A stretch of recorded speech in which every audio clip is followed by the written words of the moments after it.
NoBroCare.com. Eating disorders is like having someone force you to do something you don't want to do. In some sense you like it, in some sense you don't. The difference is the someone is invisible, or it's you. It's almost like something or someone that has bipolar.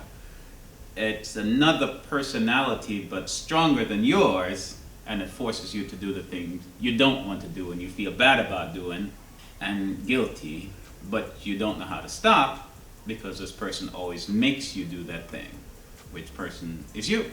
How do we deal with eating disorders? I mean, there's many ways. Professional help is most important. However, if it's caused by isolation, we're always by ourselves, and we tend to allow ourselves to do things we don't really want to do, then we need to get out. Get out and meet people. Make ourselves get outside and get with people and do things that other people are doing. Find friends and force ourselves to do things like that. Another way to fight it is to avoid silence. Talk about it, face it. It can be discouraging and fearful to look it in the eyes or to tell someone that you have this problem, but sometimes that's a good way to face it. When we talk about it, when we say we have the problem, then the realization hits, and by admitting we have the problem is the first step. Sometimes it's the same thing with alcoholics or people that have other disorders. The first step in fighting it is to admit that you have the disorder. Once you realize that you have this disorder, then you can begin to take steps to fight it.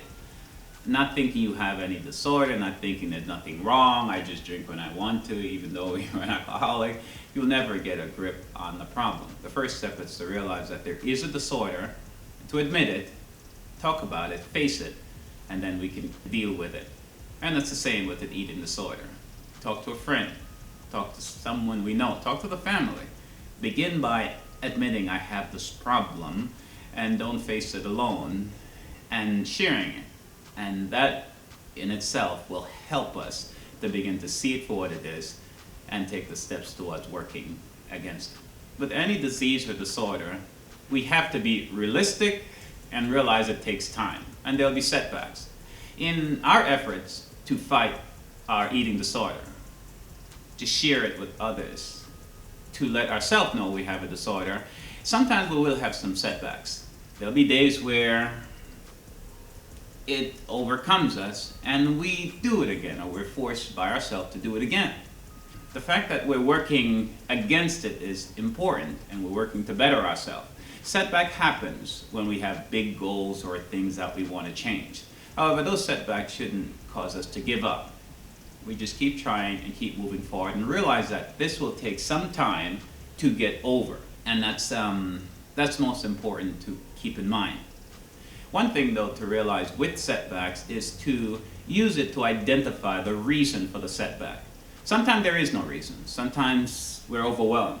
However, sometimes there's things that trigger those setbacks.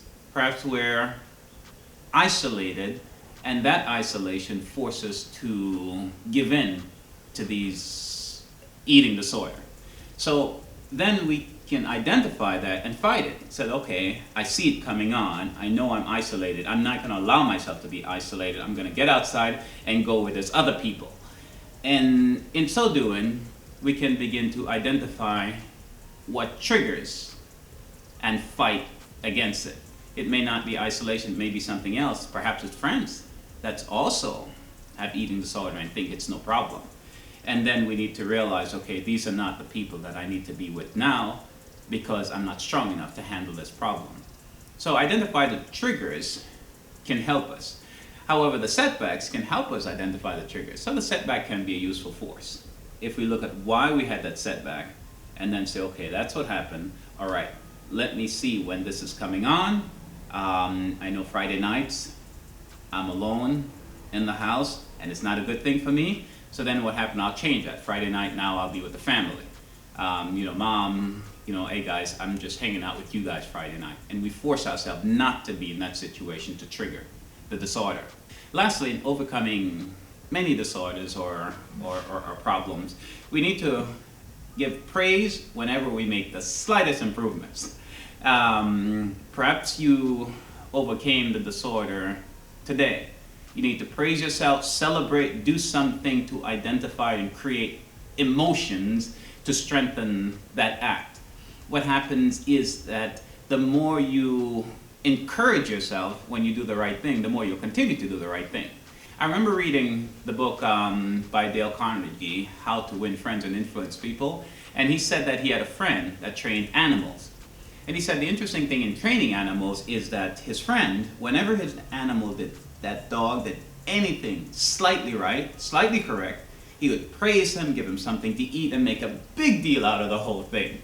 And he says the same thing works with humans. Whenever the person or we do something, even the slightest bit of improvement in getting away from the disorder, perhaps we realize what's triggering it, and we said, okay, I'm not going to put myself in that situation. Recognize that and praise yourself, and be happy that you reached the point where you were able to recognize that and you made that decision, and make a big to-do about it. This will strengthen and reinforce the behavior to continue doing the right thing. And in time, of course, we'll begin to feel better about ourselves for doing the right thing and continue doing the right thing. It's like a mental cognitive training and improvement in developing and helping our self-esteem and strengthening the right to do the right thing. Lastly, an eating disorder is not as bad as it seems. It's not the end of the world. Our brain have the tendency to make a hill look like a mountain, to make the spill of a coffee look like an oil spill in the ocean, or an argument look like a divorce.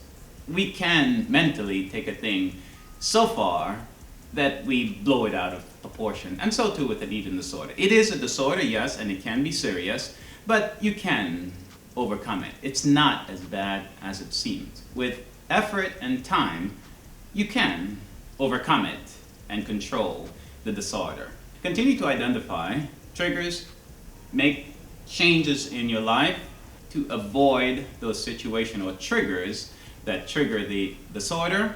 Associate with those that doesn't encourage the disorder, similar to what is done with alcoholics. You don't want to be in a bar, or you don't want to be with friends that drink when you're trying to fight to get over an alcoholic situation. It's just not a good idea. The same, if you have friends that have eating disorder and they don't think it's a problem, it's probably best that you change your circle.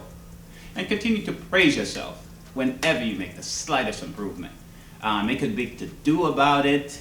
Reinforce that cognitive mental state in your mind to do the right thing, and you'll strengthen your emotion to do the right thing. You'll strengthen your force to continue. And eventually in time, you will get the strength to control this disorder and overcome it. It is possible. I know for a fact it's possible. I was able to do it, and you can too.